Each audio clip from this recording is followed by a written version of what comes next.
ഇന്ന് നമ്മുടെ ഇടയിൽ ഒരു 40 വയസ്സാകുമ്പോൾ തന്നെ ഒരുപാട് പേർക്ക് സന്ധിവേദനയോ അല്ലെങ്കിൽ മറ്റ് പല പ്രശ്നങ്ങളോ ആയിട്ട് പേശികൾക്ക് വേദന, മസിൽ ക്രാംസ് തുടങ്ങിയ പ്രശ്നങ്ങളായിട്ട് ഡോക്ടറെ അടുത്ത് പോകാറുണ്ട്. മിക്ക ആൾക്കാരെ നോക്കിക്കഴിഞ്ഞാലും അവർക്ക് ബ്ലഡിൽ കാൽസ്യത്തിൻ്റെ അളവ് വളരെ കുറവായിട്ടാണ് കാണുക. കാൽസ്യം എന്ന് പറയുന്നത് നമ്മുടെ ശരീരത്തിൽ വളരെ അത്യാവശ്യം വേണ്ട ഒരു ധാതു തന്നെയാണ്. പല കാരണങ്ങൾ കൊണ്ടാണ് നമ്മുടെ ശരീരത്തിൽ വേണ്ടത്ര കാൽസ്യം കിട്ടാത്തത്. കാൽസ്യം കുറഞ്ഞു കഴിഞ്ഞാൽ എന്തൊക്കെ ലക്ഷണങ്ങളാണ് കാണാറ്, കാൽസ്യത്തിൻ്റെ ലെവൽ മെയിൻറ്റെയിൻ ചെയ്യാൻ നമുക്ക് ഭക്ഷണത്തിൽ എന്തൊക്കെ മാറ്റങ്ങൾ വരുത്താം എന്നൊക്കെ നമുക്ക് നോക്കാം. ഞാൻ ഡോക്ടർ പ്രിയ, QNB ഹെൽത്ത് കെയറിലെ ഹോമിയോപ്പതിക് ഫിസിഷ്യനാണ്. നമ്മുടെ രക്തത്തിൽ നോർമലി വേണ്ട കാൽസ്യത്തിൻ്റെ ലെവൽ എന്ന് പറഞ്ഞാൽ 1 ഡെസിലിറ്റർ രക്തം എടുക്കുകയാണെങ്കിൽ 8.5 മുതൽ ഒരു 10 മില്ലിഗ്രാമെങ്കിലും വേണം. അപ്പം നോർമലി നമ്മുടെ ബ്ലഡിൻ്റെ കാൽസ്യത്തിൻ്റെ ലെവൽ മെയിൻറ്റെയിൻ ചെയ്യാൻ വേണ്ടിയിട്ട് എപ്പോഴും നമ്മൾ കാൽസ്യം സ്റ്റോർ ചെയ്തിരിക്കുന്ന നമ്മുടെ പല്ലുകളിൽ നിന്നോ എല്ലുകളിൽ നിന്നൊക്കെ നമ്മുടെ ശരീരം വലിച്ചെടുത്ത് രക്തത്തിൽ അത് മെയിൻറ്റെയിൻ ചെയ്യാൻ നോക്കും. നമുക്കൊരു ദിവസം വേണ്ട കാൽസ്യത്തിൻ്റെ ലെവൽ എന്ന് പറഞ്ഞാൽ 1000 മില്ലിഗ്രാമാണ്. അപ്പോൾ കാൽസ്യം എന്ന് പറയുന്നത് ഏറ്റവും അധികം ഒരു 99% അത് എല്ലിൻ്റെയും പല്ലിൻ്റെയും ഒക്കെ ആരോഗ്യത്തിന് വേണ്ടിയാണ്. 1% മാത്രമാണ് അത് പേശികളുടെയും അതിൽ മറ്റ് പല പ്രവർത്തനങ്ങൾക്കും ഉപയോഗിക്കുന്നത്. പേശികൾ എന്ന് പറയുമ്പോൾ നമ്മുടെ ശരീരത്തിലെ ഓരോ അവയവങ്ങൾക്കും വേണ്ടി സപ്പോർട്ട് ചെയ്യുന്ന മസിൽസ് ഉണ്ട്. ഇപ്പം ഹൃദയത്തിൻ്റെ പേശികളുടെ ഒരു ആരോഗ്യം മൂലമാണ് നമ്മുടെ ഹാർട്ടിൻ്റെ പമ്പിങ് പ്രോപ്പറായിട്ട് നടക്കുന്നത്. ദഹനം പ്രോപ്പറായിട്ട് നടക്കണമെങ്കിൽ നമ്മുടെ ഡൈജസ്റ്റീവ് സിസ്റ്റം പ്രോപ്പർ അല്ലെ അവിടുത്തെ മസിൽസ് എല്ലാം പ്രോപ്പറായിട്ട് ഫങ്ഷൻ ചെയ്യണം. അപ്പോൾ ഈ പേശികളുടെ എല്ലാം പ്രവർത്തനത്തിന് വേണ്ടതും ഈ പറഞ്ഞ കാൽസ്യം തന്നെയാണ്. അപ്പോൾ കാൽസ്യം കുറയുമ്പോൾ നമുക്ക് പല പല ലക്ഷണങ്ങൾ കാണിക്കാറുണ്ട്. ഇപ്പോൾ നമുക്കറിയാം, നമ്മളെല്ലാവരും ഒരു കുഞ്ഞായിരിക്കുന്ന പ്രായത്തോടെ ഒരു 8 മുതൽ ഒരു 20 അല്ലെങ്കിൽ ഒരു 25 വയസ്സ് വരെയാണ് നമ്മുടെ എല്ലുകളും പല്ലുകളും ഒക്കെ ഒരു പൂർണ്ണ വളർച്ചയിലോട്ട് എത്തുന്നത്. ആ ഒരു ടൈമിൽ നമുക്ക് കുറച്ചുകൂടെ അധികം കാൽസ്യം വേണം. ഏകദേശം ഒരു 1300 മില്ലിഗ്രാമെങ്കിലും ഒരു ദിവസം നമുക്ക് വേണം. ഇനി സ്ത്രീകളുടെ പീരീഡ്സിൻ്റെ ഒരു സമയം ഒരുപാട് കാൽസ്യത്തിൻ്റെ യൂസേജ് അവിടെയും വരുന്നുണ്ട്. ആ ഒരു ടൈമിൽ ഏകദേശം ഒരു 1200 മില്ലിഗ്രാം കാൽസ്യമെങ്കിലും സ്ത്രീകൾക്ക് വേണം. ചുരുക്കി പറയുകയാണെങ്കിൽ ഒരു ദിവസം നമ്മുടെ ശരീരത്തിൽ എത്തേണ്ട കാൽസ്യത്തിൻ്റെ ലെവലാണ് 1000 മില്ലിഗ്രാം. അത് പല രീതിയിൽ നമ്മൾ കഴിക്കുന്ന പല ഭക്ഷണത്തിലൂടെയാണ് നമുക്ക് എത്തുന്നത്. പക്ഷേ ഇന്ന് ഒരുപാട് പേർക്ക് നമ്മൾ കാണുകയാണെങ്കിൽ സന്ധിവേദനയായിട്ടോ അല്ലെങ്കിൽ മറ്റ് പല ബുദ്ധിമുട്ടുകളായിട്ട് എത്തുമ്പോഴും നമ്മൾ ബ്ലഡ് കാൽസ്യം ലെവൽ നോക്കിക്കഴിഞ്ഞാൽ അതുപോലെ തന്നെ ബ്ലഡിൽ വൈറ്റമിൻ ഡിയുടെ ലെവൽ നോക്കിക്കഴിഞ്ഞാൽ വളരെ കുറവായിട്ടാണ് കാണുന്നത്. അപ്പോൾ നമ്മൾ ഈ മെഡിസിൻസ് ഒക്കെ കൊടുത്ത് അതിനെ ട്രീറ്റ് ചെയ്യുന്നതിലും ഏറ്റവും ആദ്യം വേണ്ടത് നമ്മുടെ കാൽസ്യം ലെവലൊന്ന് മെയിൻറ്റെയിൻ ചെയ്യാൻ എന്നുള്ളതാണ്. അപ്പോൾ നമുക്ക് എന്തൊക്കെ ലക്ഷണങ്ങളാണ് അല്ലെങ്കിൽ എന്തുകൊണ്ടാണ് ആദ്യം നമുക്ക് കാൽസ്യം കുറയുന്നതെന്ന് നോക്കാം. കാൽസ്യം കുറയാനുള്ള ഏറ്റവും ഒന്നാമത്തെ കാരണം എന്ന് പറഞ്ഞിട്ടുണ്ടെങ്കിൽ നമ്മുടെ ഭക്ഷണ രീതിയാണ്. നമ്മൾ അധികമായിട്ട് ഉപ്പ് ചേർന്ന ഭക്ഷണങ്ങളാണ് കഴിക്കുക. അതായത് കൂടുതലും നമ്മൾ ഹോട്ടൽ ഫുഡുകൾ അല്ലെങ്കിൽ ഒരുപാട് പ്രിസർവേറ്റീവ്സ് ഒക്കെ ആഡ് ചെയ്ത ഫുഡുകൾ. അപ്പം മിക്ക ഭക്ഷണത്തിലും ഭക്ഷണം കേടാവാതിരിക്കുന്ന ഒക്കെ ഭാഗമായിട്ട് ഒരുപാട് ഉപ്പ് ആഡ് ചെയ്യും. അപ്പോൾ ഈ സോഡിയത്തിൻ്റെ ലെവൽ കൂടുന്ന സമയത്ത് നമ്മൾ കാൽസ്യം അടങ്ങിയ ഭക്ഷണങ്ങൾ കഴിച്ചാൽ പോലും വേണ്ട രീതിയിൽ കാൽസ്യത്തിൻ്റെ അബ്സോർപ്ഷൻ നടക്കില്ല. ഇനി രണ്ടാമതായിട്ട് നമ്മുടെ തൈറോയ്ഡ് ഗ്രന്ഥിയുടെ സർജറിയോടൊപ്പം തന്നെ ചില ആൾക്കാർക്ക് പാരാതൈറോയ്ഡ് ഗ്രന്ഥികളുടെ എന്തെങ്കിലും ഡിസീസ് കണ്ടീഷൻ വരികയാണെങ്കിൽ അവിടെ ഉണ്ടാകുന്ന എന്തെങ്കിലും രോഗങ്ങൾ മൂലം ഈ പാരാതൈറോയ്ഡ് ഗ്ലാൻഡാണ് നമ്മുടെ കാൽസ്യം ഫോസ്ഫറസ് ലെവലൊക്കെ മെയിൻറ്റെയിൻ ചെയ്യുന്നത്. അപ്പോൾ അതുമൂലം നമുക്ക് അതിൻ്റെ ഒരു കുറവ് വരാം. ഏറ്റവും പ്രധാനപ്പെട്ട കാരണം അല്ലെങ്കിൽ ഒരു 100 പേരെ എടുക്കുകയാണെങ്കിൽ 98 പേർക്കും കാൽസ്യം കുറയാനുള്ള കാരണം എന്ന് നോക്കി കഴിഞ്ഞാൽ വൈറ്റമിൻ ഡി ലെവൽ കുറവായിരിക്കും. അപ്പോൾ നമ്മൾ എത്ര കാൽസ്യം അടങ്ങിയ ഭക്ഷണം കഴിച്ചാലും നമുക്ക് വൈറ്റമിൻ ഡി കുറവാണെങ്കിൽ കാൽസ്യം കൃത്യമായിട്ട് നമ്മുടെ ശരീരത്തിൽ ആഗീകരണം ചെയ്യത്തില്ല. അപ്പോൾ വൈറ്റമിൻ ഡി കുറയാനുള്ള കാരണം എന്ന് പറഞ്ഞാൽ ഒന്നുകിൽ നമ്മൾ കൂടുതലും വീട്ടിൽ ഒരു സെഡൻറ്ററി ലൈഫായിരിക്കും, നമ്മൾ പുറത്തോട്ടൊന്നും ഇറങ്ങുന്നില്ല, വെയിൽ കൊള്ളുന്നില്ല. നമുക്ക് എല്ലാവർക്കും അറിയാം വൈറ്റമിൻ ഡി എന്ന് പറഞ്ഞാൽ കൂടുതലും സൂര്യപ്രകാശത്തിൽ നിന്ന് നമുക്ക് കിട്ടുന്ന ഒരു വൈറ്റമിനാണ്. നമ്മുടെ ശരീരത്തിൽ അല്ലെങ്കിൽ നമ്മുടെ ത്വക്കിലേക്ക് സൂര്യപ്രകാശം വീഴുമ്പോൾ അതിൽ അൾട്രാവയലറ്റ് ഡി റേസിൽ നിന്നാണ് നമുക്ക് വൈറ്റമിൻ ഡി ഉണ്ടാക്കുന്നത്. അപ്പോൾ വൈറ്റമിൻ ഡി കുറയാൻ ഒരു കാരണം എന്ന് പറഞ്ഞെങ്കിൽ നമ്മൾ വെയിലൊന്നും കൊള്ളുന്നില്ല, അകത്ത് ഇരുന്ന് തന്നെയാണ് നമ്മുടെ ഫുൾ ഒരു സെഡൻറ്ററി ലൈഫ് ആയതുകൊണ്ട്. മറ്റൊരു കാരണം എന്ന് പറഞ്ഞിട്ടുണ്ടെങ്കിൽ ഈ വൈറ്റമിൻ ഡിയുടെ ഒരു ആക്റ്റീവ് ഫോമിലോട്ട് കൊണ്ടുവരാൻ കിഡ്നിയും അതുപോലെ ലിവറുമാണ് സഹായിക്കുന്നത്. ഇന്ന് നോക്കിക്കഴിഞ്ഞാൽ മിക്ക ആൾക്കാർക്ക് ഫാറ്റി ലിവർ ഉണ്ട്, പ്രമേഹ നിയന്ത്രണം ഇല്ലാതെ പോയി അതിൻ്റെ ഭാഗമായിട്ട് കിഡ്നി കംപ്ലയിൻസ് ഉണ്ട്. അപ്പോൾ അതുകൊണ്ട് തന്നെ വൈറ്റമിൻ ഡി ഒരു ആക്റ്റീവ് ഫോമിലോട്ട് വരുന്നില്ല. അങ്ങനെ നമുക്ക് കാൽസ്യം കുറയാൻ കാരണമാകും. അപ്പോൾ ഈ പറഞ്ഞ കാരണങ്ങൾ കൊണ്ട് ഒക്കെ നമുക്ക് കാൽസ്യം കുറയുന്നുണ്ട്. ഇനി ഇത് കൂടാതെ തന്നെ IBS പോലെയുള്ള രോഗങ്ങൾ. IBS എന്ന് പറഞ്ഞാൽ ഇറിറ്റബിൾ ബവൽ സിൻഡ്രോം. അതായത് നമുക്ക് പെട്ടെന്നുണ്ടാകുന്ന ടെൻഷൻ കൊണ്ടോ അല്ലെങ്കിൽ ഇവിടെ പുറത്തിറങ്ങാനോ ചില ഇമോഷണൽ സെൻസിറ്റീവ് ആയിട്ടുള്ള കണ്ടീഷൻസിൽ പെട്ടെന്ന് തന്നെ ടോയ്ലറ്റിൽ പോകാൻ തോന്നുക, അല്ലെങ്കിൽ നമ്മൾ ഭക്ഷണം കഴിച്ച ഉടനെ തന്നെ ഒരുപാട് തവണ മോശം പാസ് ചെയ്യാൻ തോന്നുക, ഇങ്ങനത്തെ പ്രശ്നങ്ങളാണ് നമ്മൾ IBS എന്ന് പറയാറ്. അപ്പോൾ ഇങ്ങനെയുള്ള കണ്ടീഷൻ അല്ലെങ്കിൽ സീലിയാക് ഡിസീസ്, അബ്സോർപ്ഷൻ കൃത്യമായി നടക്കാതെ പോകുന്ന സീലിയാക് ഡിസീസ്, ഈ വക കണ്ടീഷനിലും ഒക്കെ നമുക്ക് ആ ഒരു കാൽസ്യത്തിൻ്റെ ലെവൽ കുറയുന്നതായിട്ട് കാണാം. ഇനി ഇതുപോലെ തന്നെ ഈ ഒരു കാൽസ്യത്തിൻ്റെ കുറവ് കൂടുതലും ഈ സ്ത്രീകളിൽ കാണുന്നത് എപ്പോഴും പീരീഡ്സ് നിന്നതിന് ശേഷമാണ്. കാരണം പീരീഡ്സ് നിൽക്കുമ്പോൾ അവരുടെ ശരീരത്തിൽ ഈസ്ട്രജൻ ഹോർമോൺ കുറയുകയും അതിൻ്റെ ഭാഗമായിട്ട് കാൽസ്യത്തിൻ്റെ അബ്സോർപ്ഷൻ കുറയുന്നതായിട്ടും കാണാറുണ്ട്. അതുകൊണ്ടാണ് പൊതുവേ ഈ അമ്മമാർക്ക് കുറച്ച് ഏജ്ഡ് ആകുമ്പോഴത്തേക്കും പെട്ടെന്ന് ഒരു വീഴ്ചയിൽ തന്നെ എല്ല് പെട്ടെന്ന് പൊട്ടിപ്പോവുക, അല്ലെങ്കിൽ ചെറിയൊരു വീഴ്ചയാണ്. ഇപ്പോൾ ബാത്റൂമിലൊന്നും തെന്നി വീണാലും കൈൻ്റെ കുഴ പൊട്ടിപ്പോവുക, അല്ലെങ്കിൽ ഡിസ്കിന് കംപ്ലയിൻറ്റ് വരിക, ഇങ്ങനത്തെ പ്രശ്നങ്ങളൊക്കെ ഉണ്ടാവാൻ കാരണം എന്ന് പറഞ്ഞാൽ ഈ കാൽസ്യത്തിൻ്റെ ഒരു അഭാവം മൂലമാണ്. ഇത് കൂടാതെ തന്നെ പുകവലി അല്ലെങ്കിൽ മദ്യപാനം പോലെയുള്ള ശീലങ്ങൾ ഉണ്ടെങ്കിൽ നമുക്ക് വേണ്ട ന്യൂട്രിയൻസ് ഒന്നും നമ്മുടെ ശരീരത്തിൽ അബ്സോർബ് ചെയ്ത് കിട്ടത്തില്ല. അതിൻ്റെ ഭാഗമായിട്ട് നമുക്ക് കുറയാൻ ചാൻസ് ഉണ്ട്. ഈ പറഞ്ഞ കാരണങ്ങൾ കൊണ്ടാണ് പ്രധാനമായിട്ടും കാൽസ്യം നമുക്ക് ശരീരത്തിൽ എത്താതെ പോകുന്നത്. ഇതോടൊപ്പം തന്നെ നമ്മൾ കഴിക്കുന്ന ഭക്ഷണം അത്ര ഹെൽത്തി അല്ല. നമ്മൾ ഒരുപാട് കാർബണേറ്റഡ് ഡ്രിങ്ക്സ് ആണ്, അല്ലെങ്കിൽ കഫീനോ അല്ലെങ്കിൽ കോള പോലെയുള്ള ഡ്രിങ്ക്സ് ഒക്കെ ഉപയോഗിക്കുന്നുണ്ടെങ്കിൽ ആ കാൽസ്യത്തിൻ്റെ അബ്സോർപ്ഷൻ കൃത്യമായി കിട്ടത്തില്ല. അപ്പോൾ ഇതൊക്കെ കൊണ്ട് നമുക്ക് ശരീരത്തിൽ കാൽസ്യത്തിൻ്റെ ലെവൽ കുറയുന്നുണ്ട്. അപ്പോൾ ഇങ്ങനെ കാൽസ്യത്തിൻ്റെ ലെവൽ കുറയുന്ന സമയത്ത് നമുക്ക് എന്തൊക്കെ മാറ്റങ്ങളാണ് വരുത്തുന്നത് നോക്കാം. കാൽസ്യത്തിൻ്റെ ലെവൽ എപ്പോഴും കുറഞ്ഞു കഴിഞ്ഞാൽ ഞാൻ പറഞ്ഞാൽ 99% എല്ലിനും പല്ലിനുമാണ്. ബാക്കി 1% മാത്രമേ മറ്റ് അവയവങ്ങൾക്ക് ഉപയോഗിക്കുന്നുള്ളൂ. പക്ഷേ കാൽസ്യത്തിൻ്റെ ലെവൽ എപ്പോഴും കുറഞ്ഞാലും ആദ്യം അനുഭവിക്കുന്ന അല്ലെങ്കിൽ ആദ്യം ബാധിക്കുന്നത് ഈ 1% പ്രവർത്തനങ്ങൾ നടക്കുന്ന പേശികളെയാണ്. അപ്പോൾ അതിൻ്റെ ഭാഗമായിട്ട് ആദ്യം ചിലപ്പോൾ ലക്ഷണങ്ങൾ കാണുക നമ്മുടെ പേശികൾക്ക് ഉണ്ടാകുന്ന മസിൽ ക്രാംസുകളോ അങ്ങനെയൊക്കെ ആയിരിക്കും. പക്ഷെ നമ്മളൊക്കെ അത് ഒരു സാധാരണ കണ്ടീഷനായിട്ടോ അല്ലെങ്കിൽ വലിയ ട്രീറ്റ്മെൻറ്റിലോട്ടൊന്നും പോവില്ല.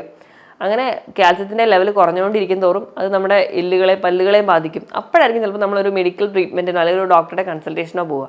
അപ്പോൾ നമ്മൾ ചെന്ന് കഴിഞ്ഞാൽ നമുക്ക് ഒരു ഫൈനൽ ട്രീറ്റ്മെൻറ്റിൽ എടുക്കുക എന്ന് പറഞ്ഞാൽ വളരെ ബുദ്ധിമുട്ടാണ്. നമുക്ക് വേണ്ട രീതിയിൽ റിസൾട്ട് ഒന്നും കിട്ടാതെ വരും. അപ്പോൾ എപ്പോഴാണോ നമ്മുടെ ശരീരത്തിൽ ചെറിയ ചെറിയ മാറ്റങ്ങൾ വരികയാണെങ്കിൽ നിങ്ങൾ എത്രയും പെട്ടെന്ന് തന്നെ ഒരു ഡോക്ടറുടെ കൺസൾട്ടേഷൻ എടുക്കണം. അപ്പോൾ ഡോക്ടർ കറക്റ്റായിട്ട് ബ്ലഡ് ടെസ്റ്റുകൾ വഴിയോ അല്ലെങ്കിൽ മറ്റ് പല ഒബ്സർവേഷൻ വഴിയോ എന്താണ് കേസ് എന്ന് തിരിച്ചറിഞ്ഞ് ട്രീറ്റ് ചെയ്ത് കഴിഞ്ഞാൽ പെട്ടെന്ന് തന്നെ നമുക്കൊരു കംപ്ലീറ്റ് ക്യൂറിലോട്ട് പോവുകയും ചെയ്യും.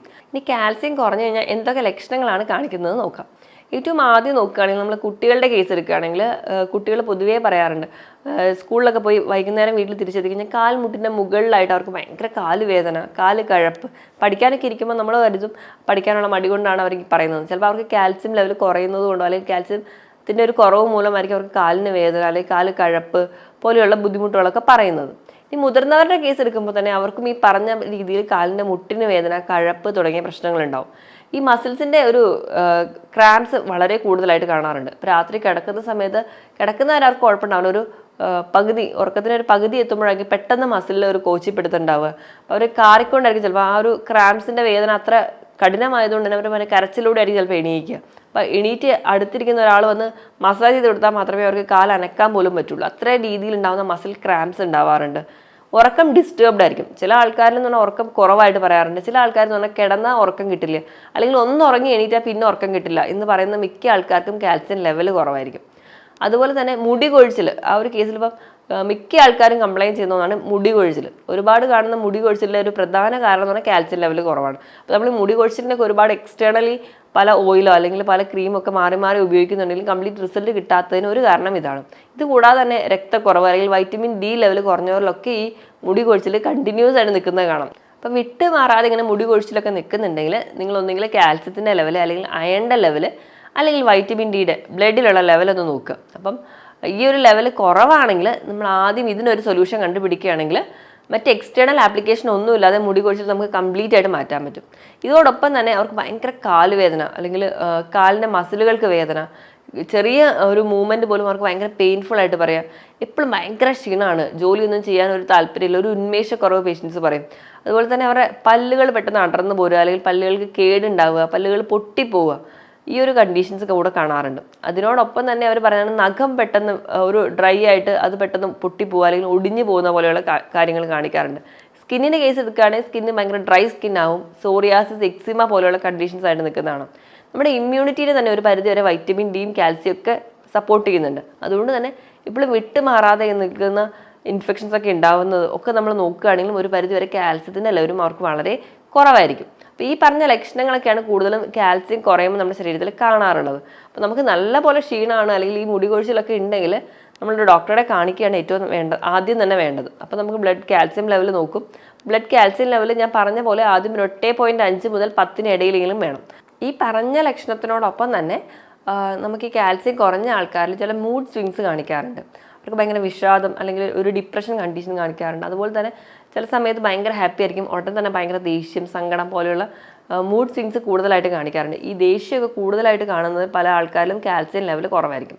ഇനി നമ്മൾ കാൽസ്യത്തിൻ്റെ ലെവൽ വളരെ കുറഞ്ഞു പോകുന്ന സമയത്ത് അപസ്മാരം പോലെയുള്ള കണ്ടീഷൻസ് ഉണ്ടാവാനുള്ള ചാൻസും വളരെ കൂടുതലാണ്.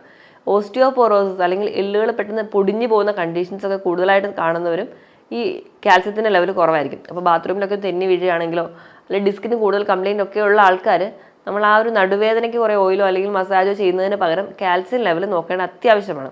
അപ്പോൾ നമ്മൾ ഇങ്ങനത്തെ എന്തെങ്കിലും ബുദ്ധിമുട്ടുണ്ടെങ്കിൽ നമ്മൾ സ്വയം ചികിത്സിക്കാതെ ഒരു ഡോക്ടറുടെ കൺസൾട്ടേഷൻ എടുക്കുക. കൃത്യമായിട്ട് ബ്ലഡ് ചെക്കപ്പിലൂടെ നമ്മൾ ആദ്യം തന്നെ വിടുക. അപ്പോൾ നമുക്ക് നോക്കുമ്പോൾ കാൽസ്യം ലെവൽ കുറവാണെങ്കിൽ നമ്മൾ അത് മെയിൻറ്റെയിൻ ചെയ്യാൻ വേണ്ടി എന്തെങ്കിലും ഫുഡുകൾ പറഞ്ഞു കൊടുക്കുക. അതിനോടൊപ്പം തന്നെ ഇപ്പോൾ അത് വളരെ കുറവാണെങ്കിൽ സപ്ലിമെൻറ്റ്സ് എടുക്കുക. ഞാൻ ആദ്യം പറഞ്ഞതുപോലെ 8.5 മുതൽ 10 ഇടയിലാണ് ബ്ലഡിൽ കാൽസ്യത്തിൻ്റെ ലെവൽ വേണ്ടത്. അപ്പോൾ ആ ഒരു ലെവൽ മെയിൻറ്റെയിൻ ചെയ്യാൻ വേണ്ടിയിട്ട് നമ്മളെ ഭക്ഷണം നിയന്ത്രിക്കുകയാണ് ഏറ്റവും ആദ്യം വേണ്ടത്. അപ്പം ഈ ഒരു കാൽസ്യം എന്ന് പറഞ്ഞു കഴിഞ്ഞാൽ നമ്മൾ കുഞ്ഞു കുട്ടികൾ മുതൽ എത്ര വലിയ ആൾക്കാരാണെങ്കിലും അവർക്ക് വളരെ അത്യാവശ്യം വേണ്ടതാണ്. ഇപ്പോൾ ഒരു പ്രഗ്നൻസി കഴിഞ്ഞ ഒരാൾക്ക്, ഒരു ഡെലിവറി കഴിഞ്ഞ ഒരു സ്ത്രീയെ സംബന്ധിച്ചിടത്തോളം കാൽസ്യത്തിൻ്റെ ലെവൽ വളരെ കുറഞ്ഞു പോകാൻ ചാൻസ് കൂടുതലാണ്. കാരണം അവർ പാല് കൊടുക്കുന്ന സമയത്ത് അവരുടെ കാൽസ്യം ലെവൽ വീണ്ടും കുറയാൻ ചാൻസ് ഉള്ളതുകൊണ്ടാണ് ഒരു ഡെലിവറിക്ക് ശേഷം ഒരുപാട് പേരിലും നടുവേദന കംപ്ലയിൻറ്റ് ചെയ്യുന്നത്, മുടി കൊഴിച്ചിലൊക്കെ കംപ്ലയിൻറ്റ് ചെയ്യുന്നത്. അപ്പം അങ്ങനെയുള്ള കേസിലൊക്കെ അവർ കാൽസ്യത്തിൻ്റെ സപ്ലിമെൻറ്റ്സ് ആണ് ഏറ്റവും ആദ്യം എടുക്കേണ്ടത്. അതിനോടൊപ്പം തന്നെ ഫുഡിൽ കുറേ മാറ്റങ്ങൾ വരുത്തുകയും വേണം. അപ്പോൾ ഒരു ഫുഡിൽ വരുത്തേണ്ട മാറ്റങ്ങൾ എന്തൊക്കെയാണെന്ന് നമുക്ക് നോക്കാം. അപ്പോൾ നമ്മൾ കാൽസ്യം എന്ന് പറയുമ്പോൾ ഏറ്റവും ആദ്യം പറയാം, ഒരു ദിവസം ഒരു ഗ്ലാസ് പാലും ഒരു മുട്ടയും കഴിച്ചാൽ മതി, പിന്നെ കാൽസ്യം എല്ലാം ആയല്ലോ എന്നാണ് നമ്മുടെ എല്ലാവരുടെ ഒരു ധാരണ. പക്ഷെ നമ്മൾ നോക്കുകയാണെങ്കിൽ നമുക്ക് ഒരു ദിവസം വേണ്ട കാൽസ്യത്തിൻ്റെ ലെവൽ എന്ന് പറഞ്ഞിട്ടുണ്ടെങ്കിൽ 1000 മില്ലിഗ്രാമാണ്.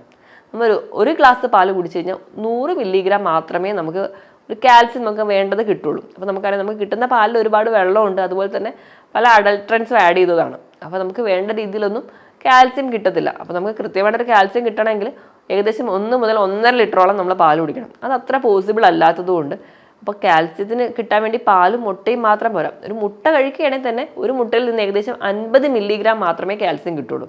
അപ്പം ഇതിനോടൊപ്പം തന്നെ നമ്മൾ ഉൾപ്പെടുത്തേണ്ട മറ്റ് ഭക്ഷണങ്ങൾ എന്തൊക്കെയാണെന്ന് നോക്കാം. ഏറ്റവും ആദ്യമായിട്ട് പറയുകയാണെങ്കിൽ ഇലക്കറികളാണ്. ഇപ്പോൾ ഇലക്കറികളുടെ കേസ് എടുക്കുകയാണെങ്കിൽ ഏറ്റവും കൂടുതൽ കാൽസ്യം അടങ്ങിയിട്ടുള്ളതാണ് അഗസ്ത്യ ചീര, അല്ലെങ്കിൽ അഗസ്ത്യ ചീരയുടെ ഇലയിലൊക്കെയാണ് ധാരാളം കാൽസ്യം അടങ്ങിയിരിക്കുന്നത്. അപ്പോൾ നമ്മളൊരു 100 മില്ലിഗ്രാം എടുക്കുകയാണെങ്കിൽ അതിൽ ഏകദേശം 1130 മില്ലിഗ്രാമോളം കാൽസ്യം കിട്ടുന്നുണ്ട്.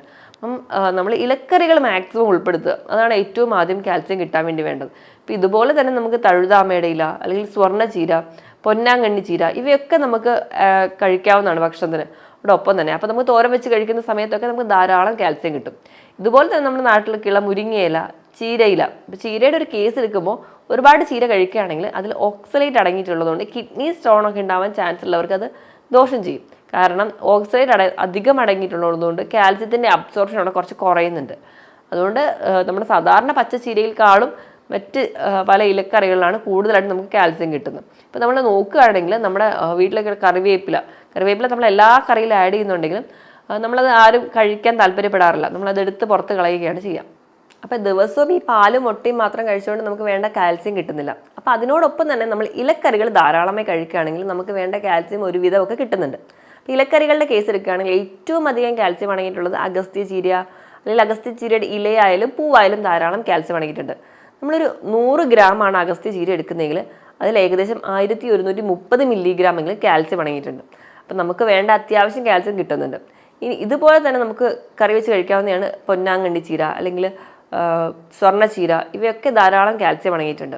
ഇനി നമ്മൾ നോക്കുകയാണെങ്കിൽ നമ്മുടെ നാട്ടിൻപുറത്തൊക്കെ കാണുന്ന പച്ച ചീര അല്ലെങ്കിൽ ചുവന്ന ചീരയിലൊക്കെ ആണെങ്കിൽ കാൽസ്യം ഉണ്ട്, പക്ഷേ അതിൽ 1% വരെ ഓക്സലേറ്റ് അടങ്ങിയിട്ടുള്ളതുകൊണ്ട് കിഡ്നി സ്റ്റോണൊക്കെ ഉണ്ടാവാനുള്ള ചാൻസ് കൂടുതലായതുകൊണ്ട് നമുക്ക് കുറച്ചും കൂടി ബെറ്റർ എന്ന് പറയുന്നത് മറ്റ് ചീരകളാണ്. അപ്പം അതിൽ നിന്ന് കിട്ടുന്ന കാൽസ്യത്തിൻ്റെ ലെവൽ കുറച്ച് കുറവായിരിക്കും. അപ്പോൾ അതുപോലെ തന്നെ ഇപ്പം നമ്മൾ ഈ ഒരു ചീര അല്ലാതെ തന്നെ നമുക്ക് മുരിങ്ങയിൽ നിന്നും നമുക്ക് കിട്ടാറുണ്ട്. അതുപോലെ തന്നെയാണ് കറിവേപ്പിലയിൽ ധാരാളം കാൽസ്യം അടങ്ങിയിട്ടുണ്ട്. ഇപ്പോൾ ഏകദേശം ഒരു 100 ഗ്രാം കറിവേപ്പില എടുക്കുകയാണെങ്കിൽ അതിൽ ഏകദേശം 830ഓളം മില്ലിഗ്രാം കാൽസ്യം അടങ്ങിയിട്ടുണ്ട്. നമ്മൾ നോർമലി അത് എടുത്ത് കളയുന്നതിന് പകരം കഴിക്കുകയാണെങ്കിൽ നമുക്ക് അവിടെ തന്നെ കാൽസ്യത്തിൻ്റെ ലെവൽ മെയിൻറ്റെയിൻ ചെയ്യാം. അപ്പം അതിന് വേണ്ടിയിട്ട് അമ്മമാരൊക്കെ പൊതുവേ ചെയ്യാവുന്ന ഒരു ടിപ്പ് എന്ന് പറഞ്ഞിട്ടുണ്ടെങ്കിൽ കറിവേപ്പില അരച്ചിട്ട് പേസ്റ്റ് ആക്കിയിട്ട് നമ്മുടെ ഫുഡിലൊക്കെ ആഡ് ചെയ്യും. അപ്പോൾ നമ്മളത് എടുത്ത് കളയത്തില്ല, നമുക്ക് കാൽസ്യത്തിൻ്റെ ലെവൽ മെയിൻറ്റെയിൻ ചെയ്യാനും പറ്റും. അതുപോലെ മല്ലിയിലയിൽ, ബ്രക്കോളിയിലൊക്കെ എല്ലാ ഇലക്കറികളിലും ധാരാളം കാൽസ്യം അടങ്ങിയിട്ടുണ്ട്. ഇലക്കറികൾ കഴിഞ്ഞിട്ടുണ്ടെങ്കിൽ നമുക്കിനി മറ്റ് ധാന്യങ്ങളുടെ കേസ് എടുക്കുകയാണെങ്കിൽ ഏറ്റവും ആദ്യം പറയേണ്ട ഒന്നാണ് റാഗി അല്ലെങ്കിൽ മുത്താറി. നമ്മൾ 6 മാസമായിട്ട് എപ്പോഴാണ് ഒരു ഫുഡ് സ്റ്റാർട്ട് ചെയ്യുന്നത് അപ്പോൾ ഏറ്റവും ആദ്യം നമ്മൾ കൊടുക്കുന്നതാണ് റാഗിയുടെ കുറുക്ക് ഉണ്ടാക്കിയിട്ട് കുഞ്ഞുങ്ങൾക്ക് കൊടുക്കും. കുഞ്ഞുങ്ങൾക്ക് മാത്രമല്ല എത്ര മുതിർന്നവർക്കാണെങ്കിലും ഏറ്റവും വളരെ നല്ലൊരു റിച്ച് സോഴ്സാണ് കാൽസ്യത്തിൻ്റെ. അപ്പം നമ്മൾ 100 ഗ്രാം ഒരു റാഗി എടുക്കുകയാണെങ്കിൽ അതിൽ ഏകദേശം 340 മില്ലിഗ്രാം വരെ കാൽസ്യം അടങ്ങിയിട്ടുണ്ട്. അതുപോലെ തന്നെ എല്ലാ പയറ് വർഗ്ഗങ്ങളുടെ കേസ് എടുക്കുകയാണെങ്കിൽ സോയാബീൻ, വൻപയർ, ചെറുപയർ, ഇതിലെല്ലാത്തിലും കാൽസ്യം അടങ്ങിയിട്ടുണ്ട്. ഇനി ഇതുപോലെ തന്നെ നട്ട്സുകളുടെ കേസാണെങ്കിലും കാഷ്യൂ, ആൽമണ്ട്, വാൽനട്ട്, ഇതിലെല്ലാം ധാരാളം കാൽസ്യം അടങ്ങിയിട്ടുണ്ട്. ഇനി ഇത് കൂടാതെ ചെറിയ ചെറിയ മത്സ്യങ്ങൾ, മത്തി, നെത്തോലി, അയല പോലെയുള്ള ചെറിയ മത്സ്യങ്ങളും കുറഞ്ഞ ശതമാനത്തോളം കാൽസ്യം അടങ്ങിയിട്ടുണ്ട്. ഇത്രയൊക്കെയാണ് പ്രധാനമായിട്ടും നമ്മൾ കാൽസ്യം അടങ്ങിയ ഭക്ഷണങ്ങളായിട്ട് പറയാറ്. ഇനി നമ്മൾ ഫ്രൂട്ട്സിൻ്റെ കേസ് എടുക്കുകയാണെങ്കിൽ ഏറ്റവും കൂടുതലായി ഏകദേശം ഒരു 39 മില്ലിഗ്രാം എങ്കിലും കാൽസ്യം അടങ്ങിയിട്ടുണ്ട് ഒരു 100 ഗ്രാം മൾബറി എടുക്കുകയാണെങ്കിൽ. മൾബറിയാണ് ഫ്രൂട്ട്സിൻ്റെ കേസിൽ ഏറ്റവും റിച്ച് സോഴ്സ് ആയിട്ട് പറയുന്നത്. ഇനി ഇത് കൂടാതെ തന്നെ ഫ്രൂട്ട്സിൽ പറയുകയാണെങ്കിൽ പേരയ്ക്കയിൽ ഏകദേശം 18 മില്ലിഗ്രാം എങ്കിലും ഉണ്ടാവാറുണ്ട് ഒരു 100 ഗ്രാം പേരയ്ക്ക എടുക്കുകയാണെങ്കിൽ. അതുപോലെ പപ്പായയിൽ ഏകദേശം ഒരു 12 മില്ലിഗ്രാം കാൽസ്യം അടങ്ങിയിട്ടുണ്ടാകും ഒരു 100 ഗ്രാം എടുക്കുകയാണെങ്കിൽ. അതുപോലെ പാഷൻ ഫ്രൂട്ടിൽ ഇതിലൊക്കെ ധാരാളം അടങ്ങിയിട്ടുണ്ട്. പൈനാപ്പിൾ ഇതുപോലെ തന്നെയാണ് ഓറഞ്ചിൽ വൈറ്റമിൻ സിയും വൈറ്റമിൻ ഡിനോടൊപ്പം തന്നെ കാൽസ്യവും അടങ്ങിയിട്ടുണ്ട്. അപ്പോൾ ഈ വക ഫ്രൂട്ട്സുകൾ നിങ്ങൾ കഴിക്കുകയാണെങ്കിലും ഒരു പരിധി വരെ നിങ്ങൾക്ക് കാൽസ്യം ഡെഫിഷ്യൻസി ഒക്കെ കുറയ്ക്കാൻ പറ്റും. ഇനി നമ്മൾ ഈ കാൽസ്യം അടങ്ങിയ ഭക്ഷണങ്ങൾ കഴിക്കുമ്പോൾ അതിനോടൊപ്പം തന്നെ അതിൻ്റെ കാൽസ്യത്തിൻ്റെ അബ്സോർപ്ഷൻ കൂട്ടാൻ വേണ്ടിയിട്ട് നിങ്ങൾ ഫോസ്ഫറസും മാഗ്നീഷ്യം അടങ്ങിയ ഭക്ഷണങ്ങൾ കഴിക്കണം. അതിന് വേണ്ടിയിട്ട് നിങ്ങൾക്ക് ഏത്തപ്പഴം അല്ലെങ്കിൽ മറ്റ് അവോക്കാഡോ പോലെയുള്ള ഫ്രൂട്ട്സ് ഒക്കെ ഉൾപ്പെടുത്തി കഴിക്കുകയാണെങ്കിൽ ഒരു പരിധി വരെ നമുക്ക് കാൽസ്യത്തിൻ്റെ അബ്സോർപ്ഷനും കൃത്യമായിട്ട് നടക്കും. നമുക്ക് വേണ്ട രീതിയിൽ ഒരു കാൽസ്യത്തിൻ്റെ ലെവൽ മെയിൻറ്റെയിൻ ചെയ്യാനും പറ്റും. അപ്പോൾ എപ്പോഴും നമ്മുടെ രക്തത്തിൽ കാൽസ്യത്തിൻ്റെ ലെവൽ മെയിൻറ്റെയിൻ ചെയ്താൽ മാത്രമേ ഞാൻ ഈ പറഞ്ഞ ലക്ഷണങ്ങളൊക്കെ നമുക്ക് ഒഴിവാക്കാൻ പറ്റുള്ളൂ. ഇനി നമ്മൾ കൃത്യമായി കാൽസ്യം അടങ്ങിയ ഭക്ഷണങ്ങൾ കഴിക്കുക, അതിനോടൊപ്പം തന്നെ നല്ല രീതിയിൽ വെയിൽ കൊള്ളുക. ഏകദേശം ഒരു 10 മിനിറ്റെങ്കിലും ഒരു ദിവസം ഒരു 10 മണിക്കും 3 മണിക്കും ഇടയിലുള്ള വെയിൽ കൊള്ളുകയാണെങ്കിൽ ഒരു പരിധി വരെ നമുക്ക് വൈറ്റമിൻ ഡിയുടെ ഡെഫിഷ്യൻസി കുറയ്ക്കാം. അതുവഴി നമുക്ക് ആ ഒരു കാൽസ്യത്തിൻ്റെ അബ്സോർപ്ഷൻ കൃത്യമായിട്ട് നടക്കാനും സഹായിക്കും. ഇതോടൊപ്പം തന്നെ ധാരാളം വെള്ളം കുടിക്കുക. ഒരു 1/2 മുതൽ 3/4 മണിക്കൂറെങ്കിലും ദിവസം വ്യായാമം കൂടി ചെയ്യുകയാണെങ്കിൽ നമ്മുടെ കറക്റ്റായിട്ട് എല്ലാ മെറ്റബോളിസം കറക്റ്റായിട്ട് നടക്കും. കറക്റ്റായിട്ട് ഒരു ബ്ലഡ് സപ്ലൈ ഉണ്ടാവും. നമ്മുടെ മസിൽസൊക്കെ കറക്റ്റായിട്ട് പ്രവർത്തിക്കുകയും ചെയ്യും. അപ്പോൾ നമുക്ക് ഈ മസിൽ ക്രാംസോ അല്ലെങ്കിൽ മറ്റ് പല ബുദ്ധിമുട്ടുകളോ സന്ധിവേദനകളൊന്നും ജീവിതത്തിൽ ഒരിക്കലും വരാതെ കംപ്ലീറ്റ് ആയിട്ട് മാറാനും പറ്റും. ഞാൻ ഈ പറഞ്ഞ കാര്യത്തിൽ എന്തെങ്കിലും ഡൗട്ട് ഉണ്ടെങ്കിൽ താഴെ കാണുന്ന നമ്പറിൽ കോൺടാക്ട് ചെയ്യുക. മറ്റൊരു ഹെൽത്ത് ടോപ്പിക്കുമായിട്ട് വീണ്ടും കാണുന്നത് വരെ നന്ദി.